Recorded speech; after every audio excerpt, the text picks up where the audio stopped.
ভাই একটা চা দেন। ভাই কি চা খাইবেন, দুধ চা না রং চা? আরে ভাই দুধ চা খামো। ভাই চিনি ছাড়া দিমু না চিনি দিয়া দিমু? চিনি দিয়া দেন। ভাই কাপ দইয়া দিমু না না দইয়া দিমু? দইয়া দিতেন না, কাপ না দইয়া দিবেন, দইয়া দেন। ভাই চার মধ্যে ফাঁকি দিয়ে দিব না দিতাম না? আরে ভাই দেন দেন, যেমন ভালো লাগে এমনি দেন ভাই, টাকা দেন।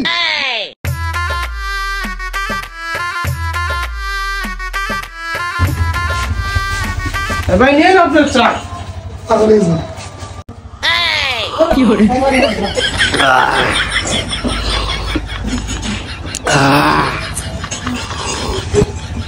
ভাই সার্ভি কত? ভাই 10 টাকা দেন, 10 টাকা। ভাই নোট দিব না পয়সা দিব? ভাই নুডি দেন। ভাই পুরান টাকা দিব না নতুন টাকা দিব? ভাই ভাই যে কোনো একটা দিয়া দেন রে ভাই। ভাই যামি ঘরের মেয়ে ধরো। ও মিয়া এই সময় সাল লগে লবণ লাগে, সাল লগে চিনি লাগে, এই সময় এইটা কইস্তা অহর কেন অত জলে আমি কইলে